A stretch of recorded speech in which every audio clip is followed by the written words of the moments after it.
Welcome to the Mirowitz Center Fell program today. We have our guest today, Reverend Poinsett, and I would like to introduce him. Jim Poinsett serves as Executive Director of Interfaith Partnership of Greater St. Louis, a nonprofit representing 34 religious organizations that seeks to bridge divisions and strengthen community through understanding, engagement, and advocacy. Jim came to the IPSTL after serving 12 years as a minister in the Presbyterian Church USA with congregations in New York, Philadelphia, and St. Louis. Prior to entering the ministry, Jim spent 11 years working in politics, primarily as a lobbyist to state legislatures and Congress. Jim's previous ecumenical and interfaith works include serving as the vice president of the New York State Council of Churches and serving on Religious Leaders Council of Interfaith in Philadelphia. Jim holds a Master's of Divinity degree from Yale University Divinity School. He received a bachelor's degree in journalism from Ball State University, and he was part of the Focus Leadership St. Louis group in class of 1945. So please welcome Jim. Hi, good morning, everybody. Super great to be here. And Judith, thank you so much for that introduction. And I am here to talk with you today about the secularization of our country, and in particular, the rise or the growing numbers of people who have no religious affiliation, claim no religious affiliation, or they're often referred to as the nuns, because when they ask what is your religious identity, they respond by saying, I have none. And so that's what we're here to talk about. I am excited to share this with you because I think it's important. It has a lot of implications, as we will see, for religious institutions and organizations, which I think many of us are a part of. And also, I think it has some implications for our social and civic life. And then it also has implications for interfaith work, which is what and interfaith relations, which is what I do. And just to put a little bit of this in context, as Judith mentioned, I am ordained in the Presbyterian Church USA and served as, in fact, I just had the 15th anniversary of my ordination this past week or so ago. And so I come at this from as somebody who believes in religious institutions and organizations. I believe that they have a lot to offer our civic life together and help all of us become better people and care for one another. So I'm interested in seeing religious organizations thrive and flourish. But a couple things as we talk about, just as we go through this today, I got a lot of statistics for you, especially at the beginning. I'm not a social scientist. I'm not a demographer, and I'm not anywhere near a statistician. So I don't know how a deep dive I can do in some of these numbers, but I do want to use them for us to have a jumping off point for our conversation today. So with that, let's get started. It is let's see here. It is impossible to calculate how many non-believers, doubters, or seekers might be sitting in a synagogue, mosque, or church, but based on the averages that we're seeing, chances are there are more than a few. And on your screen right now is some information that comes from Gallup.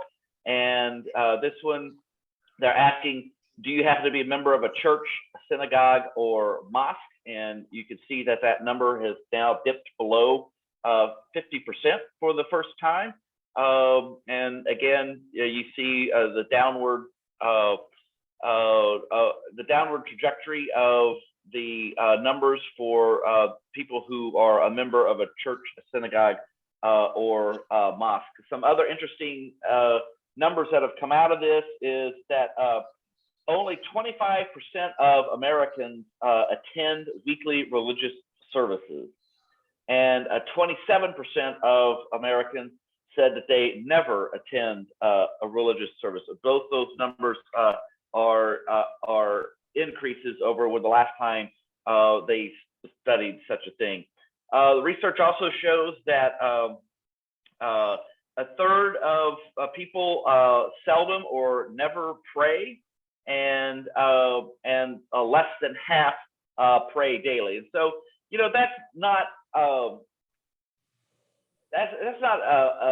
huge deal. I mean, I have to count myself in, even as a religious professional, I have to count myself in that number of less than half that pray daily. But it shows a trend that we're becoming more religiously disaffiliated.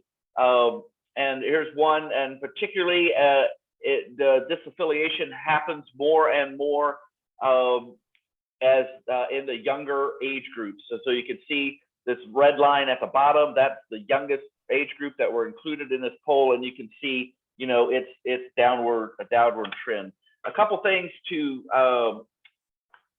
acknowledge when we're as we're talking today, is that we're talking about religious institutions, right? So what we mean by that is institutional or organized religion is a religion that is a social institution, and its beliefs and rituals are systematically arranged and formally established. And that doesn't quite include everybody. And one of the things to keep in mind, looking at these survey numbers that we're going to look at here in a little bit, is that all these surveys have an inherent bias in them in the way that they're taken. They're biased because they are taken from a Christian perspective. Or what I mean is that the pollsters, probably unwittingly, they don't really know that they're doing this, but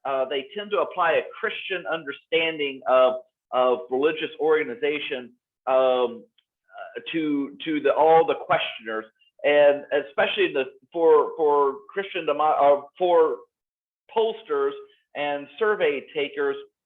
When they ask people about religion, they're asking about three things. They're asking about behavior, belonging, and belief.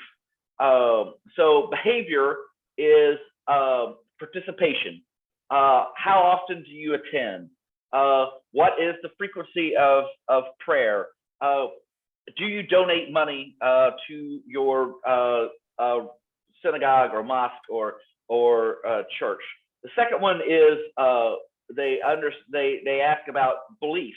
And one of the problems with this is that, again, because they tend to ask these questions from using kind of Christian language and Christian constructs, they have the questions are completely vertical in orientation. That is that it's assuming that there's a God up here and a person down here, and faith is an individual's relationship to God. And so they get at that concept through how people view their sacred texts in their religion.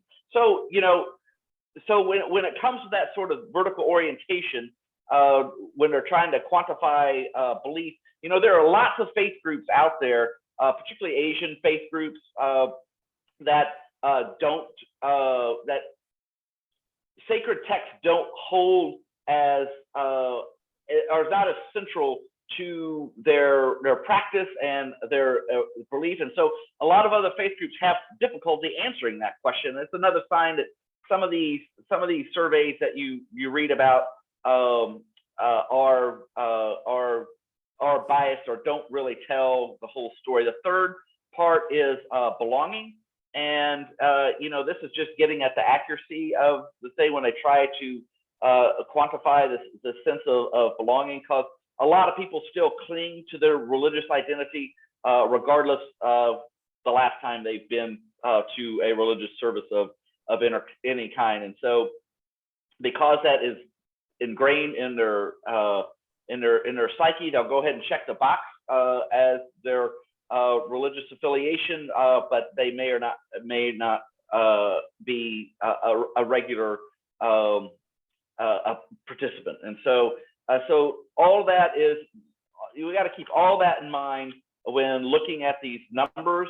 But there is enough evidence in these surveys that we're going to be talking about to see that there is a trend happening out there, and that more and more people are becoming disaffiliated from their religion, or what we would call the religiously unaffiliated.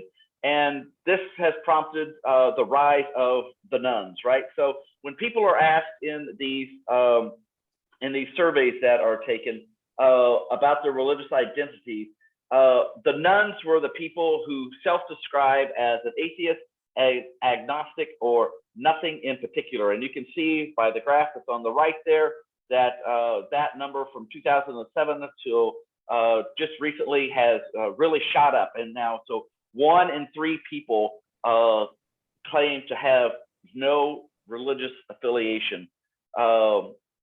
And so they are now actually the fastest growing religious group in the country. So as you can see there, back in 2007, only 16% identified. We just saw this on the graph. Now it's up to 29%.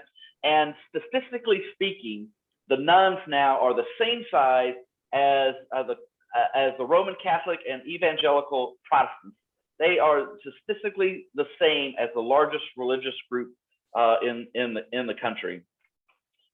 And this, we don't see that this is not going to plateau until about the middle of the century, when demographers expect that those people who claim no religious affiliation or identified as unaffiliated will be half of the U.S. population. And I think that has some implications for our life together, and we will get into that here in just a little bit.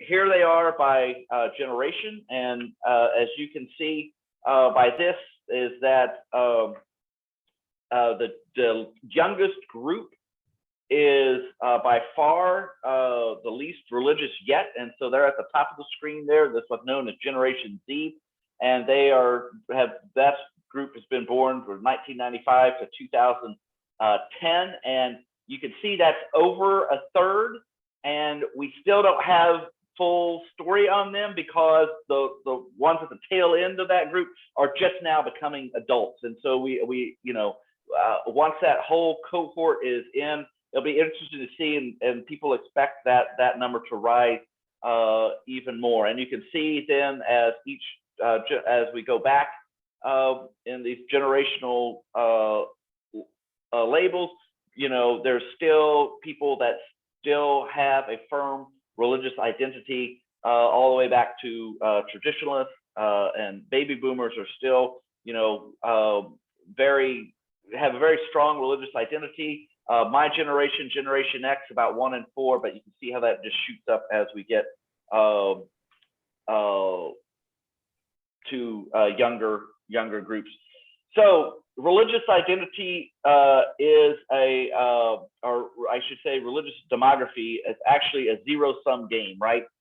And so if one religious tradition gets larger, then that means that another religion or religious tradition gets smaller in numbers. There's only so many religious people. There's a pie that's so big, and so we can mix it up, but it's always going to cause you can see changes in one or the other. And you can see by this little chart, some of them, and this comes from the General Social Survey that came out of the University of Chicago a few years back. and I've listed some of these here just for sake of conversation, so you can see the trends that are happening there. And so you can see, like, one of the largest Protestant groups in our country are the evangelicals, and you can see that they've had somewhat of a growth over the last last few decades. But what you don't see here, because I didn't want to draw all the lines out, is that they actually reached their peak back in 1993. They were a third of the U.S. population, and so now they're not. So they're on a downward trend.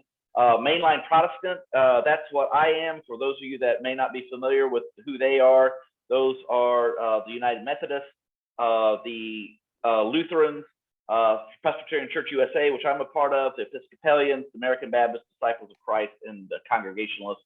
And that is the group that's been the most volatile in these trends. Then there's Black Protestants, the Roman Catholics even, and they're notable here because they are the largest religious group in St. Louis, and they have had a slow decline over the years as well. Judaism is a unique case in this, because they are it's tough to get a handle of, statistically speaking, or measure this or quantify this. And the Jewish population statistically has not changed in the United States in this time period. And then another complexity in trying to quantify this is that Judaism or Jewishness is not just a religious affiliation, but it's also a cultural identity. And so some Jewish people who are not religiously active may just check that box just because it's such a part of their cultural identity as well. But even then, you see a slight decline over these years. And then you'll see the other faith traditions have a little bit of growth. Just so we're to explain that a little bit, that group includes Muslims, the Church of Latter-day Saints or the Mormons, Buddhists, Hindus, and groups like that. And so this number's actually gone up a little bit, and it's fueled primarily because the Church of Latter-day Saints has grown 1.5% per year over the last couple of decades or whatever. And then the other factor fueling this growth is the increase in immigration in the United States. So and so you can, and then of course there's our nuns who have, again, this number is a little bit dated compared to the number we were just using, but you can see their dramatic rise over this time. And so all of this is to say, to show that the trends of religious affiliation is really across the board. And it's more volatile in traditions such as mine, but everybody is seeing some sort of decline, with the exception of these the nuns here. So why is this happening?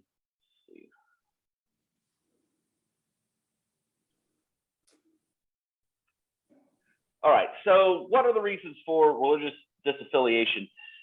We can't point to one single causal mechanism for the nuns' growing numbers.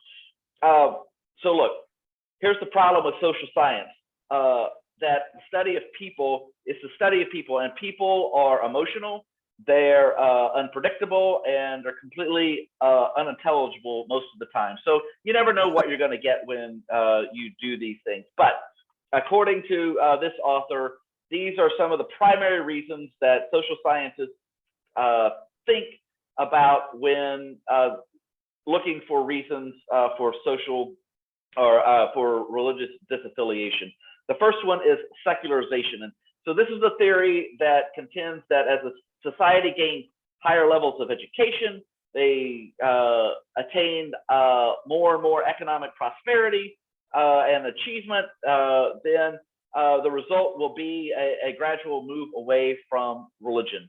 So disaffiliated Americans express of some real significant skepticism about the societal benefits of religion. They, as the education increases, as they become more economically secure, they have less and less of a need for reverence to help them or confirm that they are living a good life. And so a lot of people think that this as the secularization happens, this just gave more and more people the permission to express who they are, who they've been all along, where they might not have done that in the past. And this leads us into social desirability bias.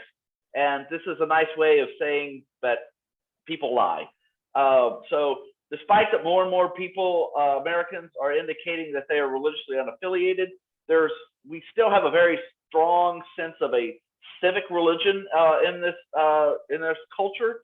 And so there is an assumption on some people's part that they have to answer that they are part of a religious group, and they still might. But as the secularization happens, then that the pressure of this being socially desirable has changed, and people are now freer to answer that they don't have a religious label or don't want a religious label. The third one is socialization, and this is the idea that as a society we are retreating from being social creatures. We're no longer joiners. Whatever is the local civic club, that you don't join that. And so religious affiliation is religious disaffiliation, I guess, is not unique to just religion, but there's a decrease of social activity in all areas of American life. And then there's this idea of loss of trust.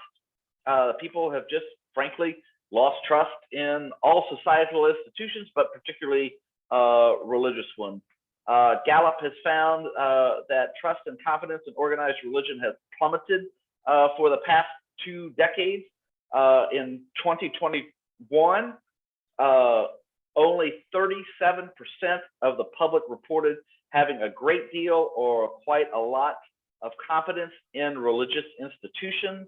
In 2001, so only 20 years ago, that number was 60%. So it's a tremendous loss of trust. And then here's one that I really think is interesting, and some of you might have even experienced this in your own life and family situation, and those are changes in family structure for a lot of different reasons.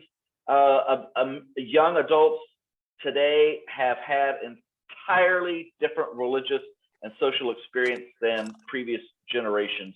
The parents of millennials and the Gen Z have done less to encourage regular participation in formal worship services and model religious behavior in their children than previous generations.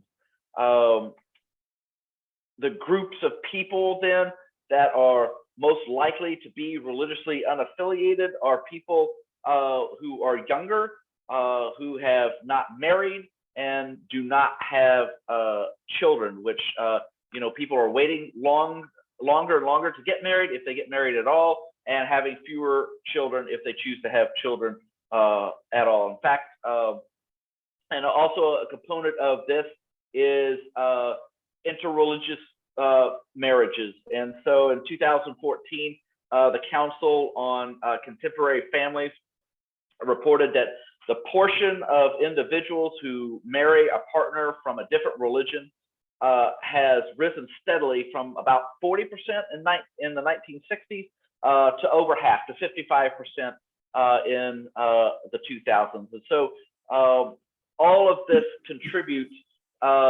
these changes in how modern families exist and how they operate, and part of that is how they form, or more actually don't form a religious identity. Among Generation Z, which is that youngest age cohort, 43%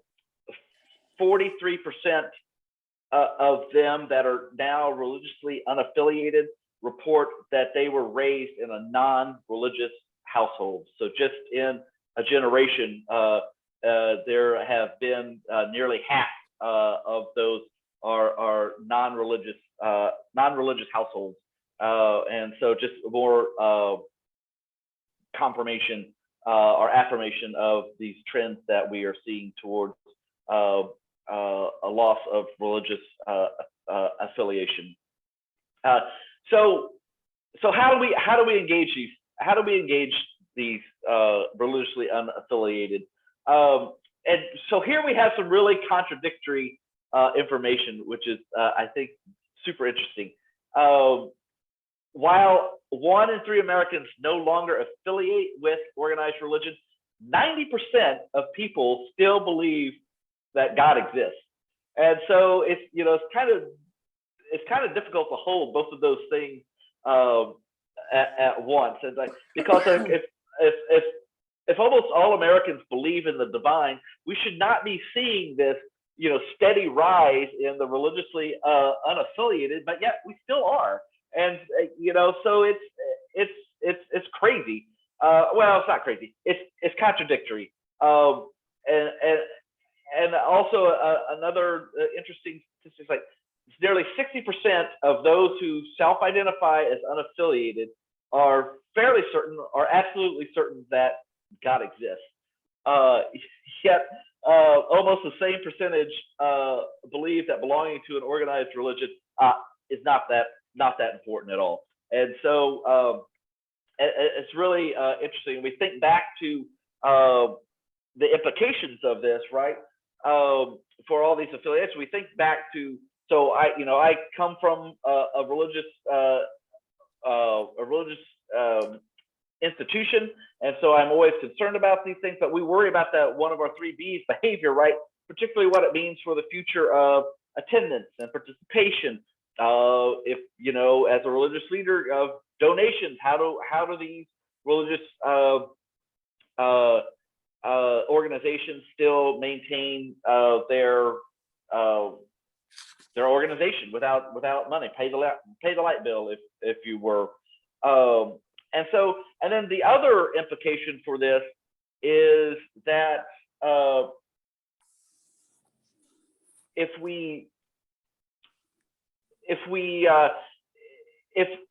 the other implication is that if we start losing the rituals that make all of our religions so unique or whatever, what will that mean for how we exist together, and what will that mean? So who are these spiritual but not religious people? So these are younger people, as we've talked about, with no religious affiliation. They are sort of picking and choosing their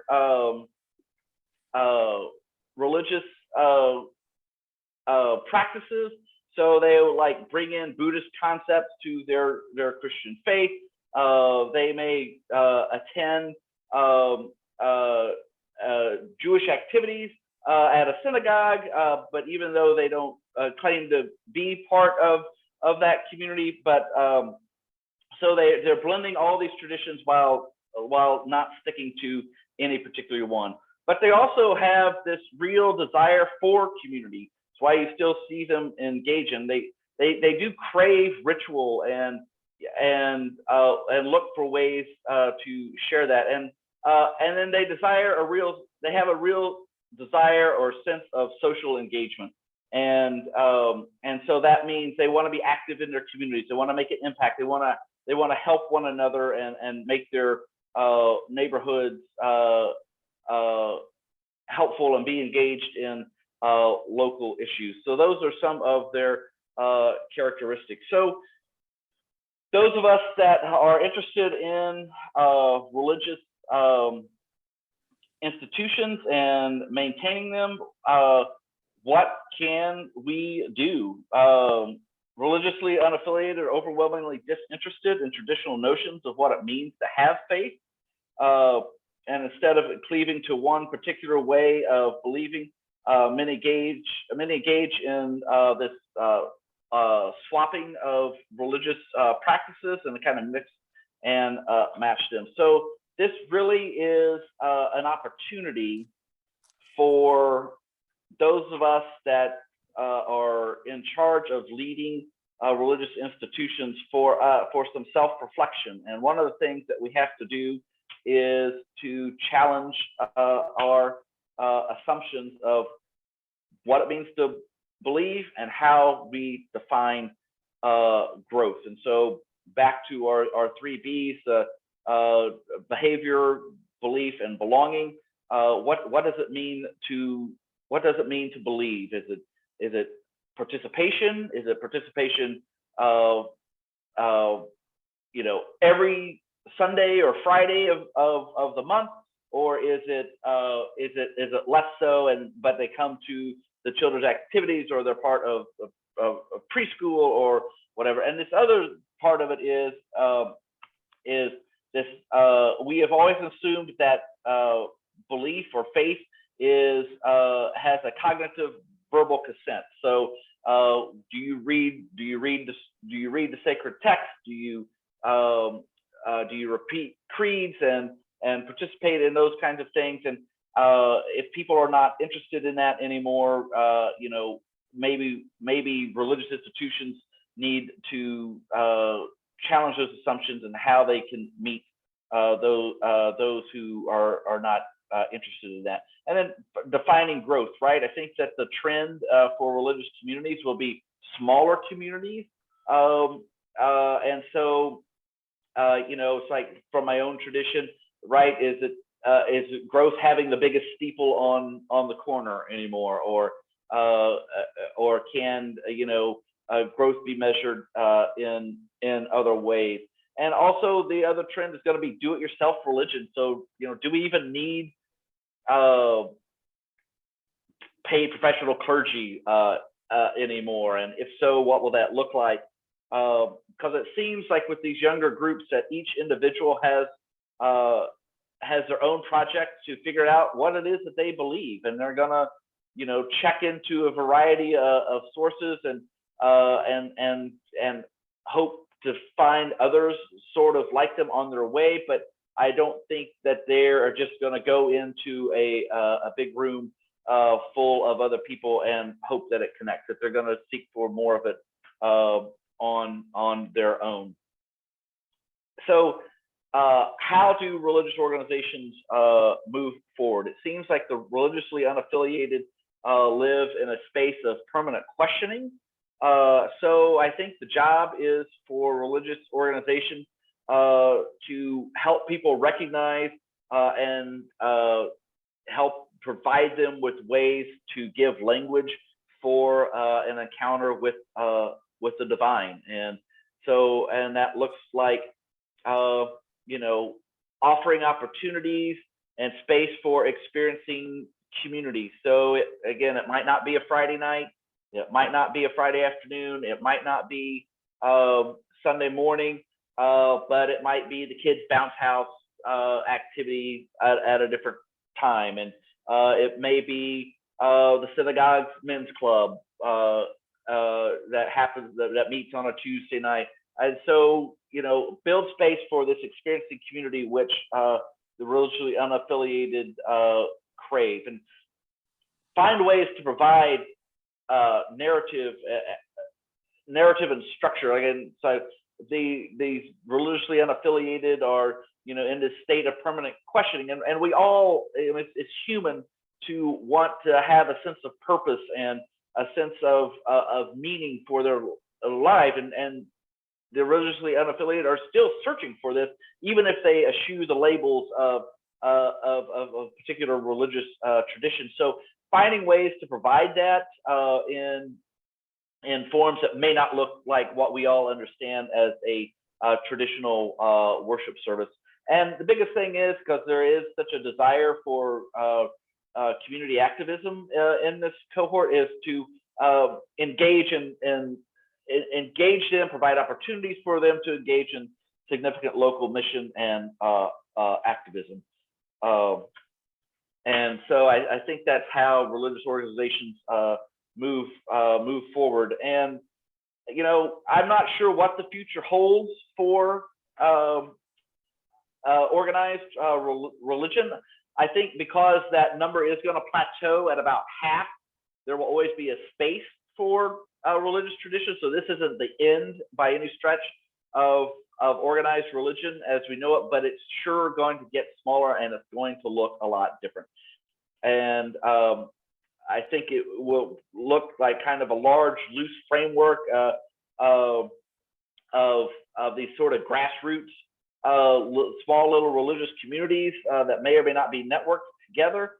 But I think there will be more and more interfaith and interfaith cells of individuals who are drawn together by love and trust. But I still believe, even though I'm not sure what the form is going to look like, that religion stubbornly maintains the capacity to inspire compassion and love.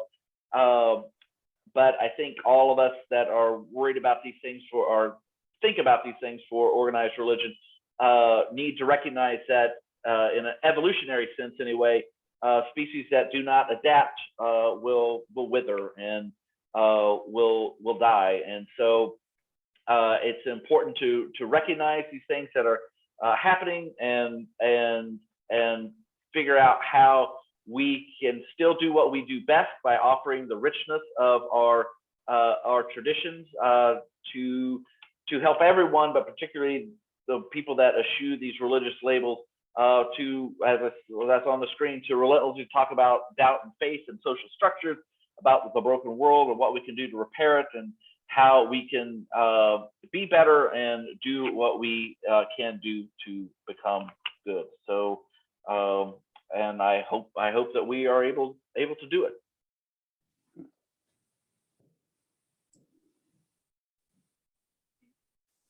So if anyone has questions, you can raise your hand or your computer hand, and we can go ahead and direct the questions to Reverend Poinsett. So Bill Livingston, you have your hand up?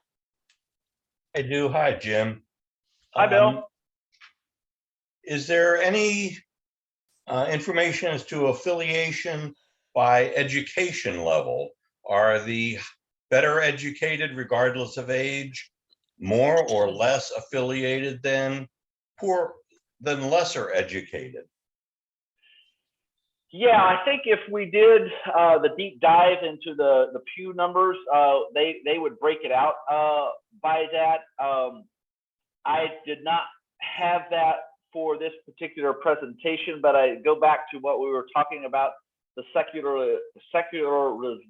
secularization, that the higher that theory, that the higher the education level, and to a certain extent also economic attainment. In younger groups, those are reporting more and more religious affiliation, right? And so that, as we become more educated, if you go back to the theory, like all the way back in time, that people needed to explain why it rained, or why these things happen, why the crops were good this year and all that. So you needed to call that God to do it. And then we get higher educated, more educated, enlightened, if you will. And then, through the Enlightenment and now into modern times, there's less of a connection with that. I would say this, that, in older generations that were answering this, that there was probably more of that social desirability bias. So if they had gotten to the point where they felt that I'm educated enough that God's existence doesn't really matter to one way or the other to me, but I still might answer with a religiously affiliated, with a religious affiliation, because that's what I'm expected to do. But this newer or younger generations answering this question don't feel the need to do that. So maybe that education level in older generations is not an accurate number, just because there would have been a stronger social desirability bias in answering the survey. What do you think? We have more questions, comments. Jerry Moskowitz, do you have a question?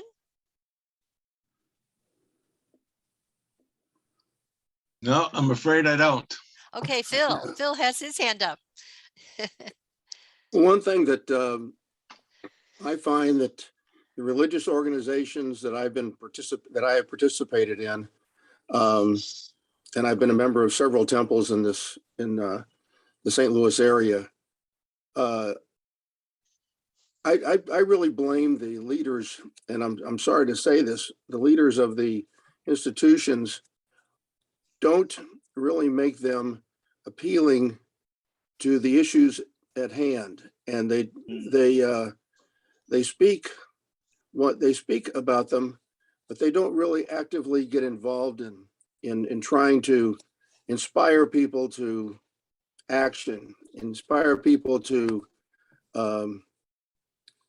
do the right things. They rely on others to do it for them, and I've been very disappointed with the organizational structure and of the way that religious leaders have acted.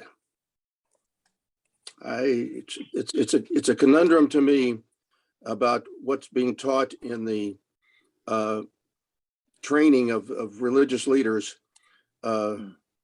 because I don't think that they're being trained properly. I don't think that they don't have the, it's like the doctors need to have better bedside manner. The religious leaders need to be taught a different way. Something is wrong from my perspective of how the leaders lead. Well, I think that is embedded in all these numbers that we're seeing there, Phil. I think that could definitely be part of it, and that's part of what I think that's also would be part of what organized religions need to do in this sort of figuring out how to move forward given the new realities. Because I think that's embedded in some of this disaffiliation that we're seeing. Thanks for that comment. Sheldon? Yes, I'd like to comment on Phil's point, which is really a very powerful point, because I have talked with several rabbis about that very issue, why they steer clear of it. I've talked with ministers in terms of the both the Episcopalian and Presbyterian churches that I've been involved with as an educator, and it's always the same response. We steer clear of it for two reasons. One, we're concerned about violating our tax exemption under 501c3 of taking stands on issues, and secondly, that we don't know the orientation of our membership, and we might offend them. Neither one of those are, I think, good reasons for not taking a stand or taking a position. And what happens is congregants, whether they are Jewish or whether they're Presbyterian, find themselves that we're not talking about their religious leaders are not talking about the issues that they are confronting on a day-to-day basis in society. And so they find out this service that we're attending, this meeting that we're going through, just isn't relevant. We're talking about antiquity. We're not talking about today. So I think Phil's point is really an important one. Thank you. Well, thank you for that comment. And yeah, so trying to match up,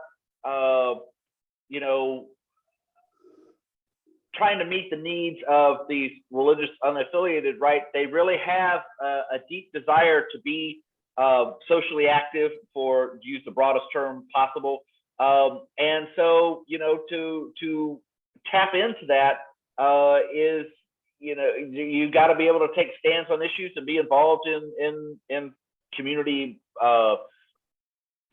community issues, right? And to have so if or those people aren't going to participate in it's interesting, the difference in like the civil rights movement in the 60s really came out of the church, the Black church in particular, but many Judaism was very involved in that. To a lesser extent, the white Christian church was involved, but the civil rights really came out of religious institutions. This last wave of uprising for Black lives and all that did not come out of a church at all. Faith communities were involved in it, to be sure, but it really came out of these younger people coming together and being socially active. And that's a loss for it shows a dramatic change in the how religious organizations are located in our culture right now. And to get people who claim to be religiously unaffiliated sort of back, if you will, or engage them from a religious perspective, is you got to be able to show them the way to be active in their community. Jim, I want to go beyond that, because as a teenager, I had the rare privilege of meeting with and talking with a rabbi named Joachim Prinz. Joachim Prinz was very active in the Black Lives with Martin Luther King, and marched in Selma and all those places. And I had the opportunity of meeting him because I knew his niece. And I asked him I should tell you that he was born in Berlin. He had been a rabbi in Berlin. And as a teenager, I was asking him the naive question, how did it happen? That was the Shoah, the Holocaust. How did it happen? There was all the intellect that existed in the German community. And his comment was that people who really mattered in terms of the religious community remained silent. They refused to speak out of fear. And if religion doesn't provide guidance on issues that are relevant, then religion becomes irrelevant. Thank you. I agree. Some more questions, comments? Let me build on that. I just finished a book called The Ambassador. That's about Joe Kennedy. And Joe Kennedy was a devout Catholic and an anti-Semite. Now, why are not the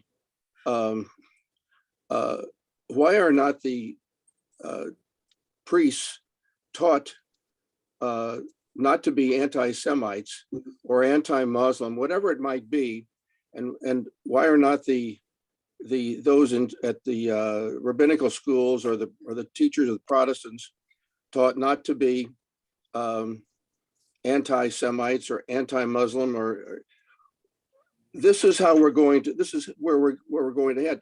We have to teach people, if we're not going to be participants in religion and recognize that fact, we have to teach people to not be critical of others because they believe differently than they do. And I don't know, I'm just rambling on, but that's really my deep belief that this is going to take the place of some religious groups.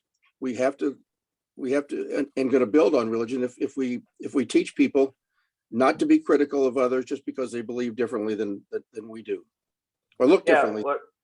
Yep. Thank you, Phil. That's great, and I really think that is the future, really, of groups like the Interfaith Partnership, is to provide that provide those platforms and educational opportunities because there's still going to be half, even if the religiously unaffiliated reaches that peak, it plateaus at 50%. There's still 50% that still are religiously affiliated, and to prevent things like anti-Semitism, Islamophobia, and the anti-Asian, and all those things. It's like it's incumbent on groups like ours to really provide that education that people aren't otherwise, because there will still always be a need to more than just get along, to live together and respect one another, whether you have religious affiliation or no religious affiliation. We still have to have a community that can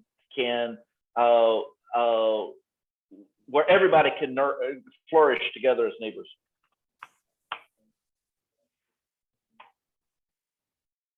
Any other comments, questions? Yes, Julia? Yes, I think part of the problem also is in the Protestant religion anyway, that the message has come across that we have the right answer and everybody else is wrong. And I think that's turned a lot of people away. Yeah, for sure. I think the numbers really bear that out. That kind of that kind of certitude has really turned a lot of people off. I mean, one of the traits of these religiously unaffiliated characteristics is that they are searching for answers, and but want to be able to find it on their own and not be able to told what to believe without having the opportunity to engage it on their own. And I think that kind of certitude feeds into that. That's a great point. Thank you. I think that the pandemic has really accelerated the separation of people from religion, and how we get that back, I'm not sure. But I think that's probably the biggest problem, is that when you get out of the habit of going, it's not easy to start again.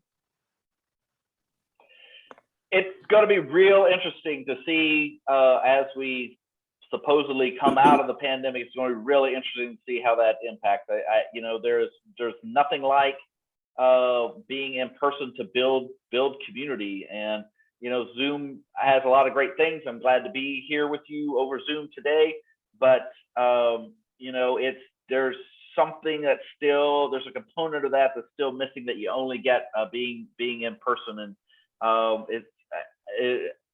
it will be interesting to see how much the pandemic continues to fuel it, or will there be such pent up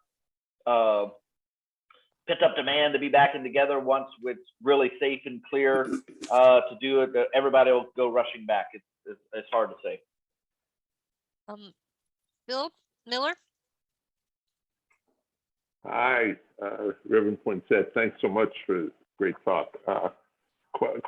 My question is, you talked about new structures needing to be created for to engage millennials, Gen Z, and their the like-minded folk.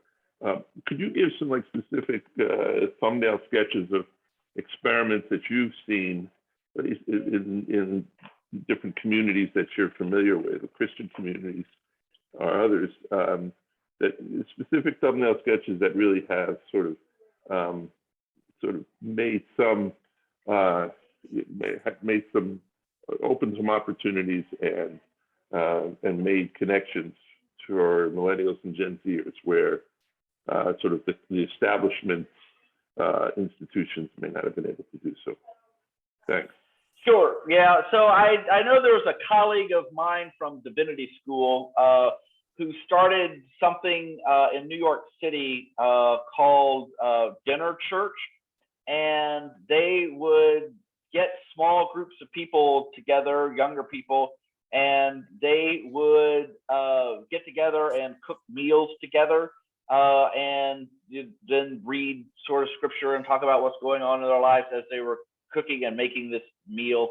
And that really, and that was sponsored by the Evangelical Lutheran Church of America as an experiment, and it did really well, and it's still going today. But instead of going to a church on Sunday morning and doing all that, they have these Sunday evening gatherings all around Brooklyn, I believe they were in, and had these little dinner churches. And so that's the kind of thing that we're talking about. So you're gathering in small groups of 10 and 12 rather than 100 on a Sunday morning.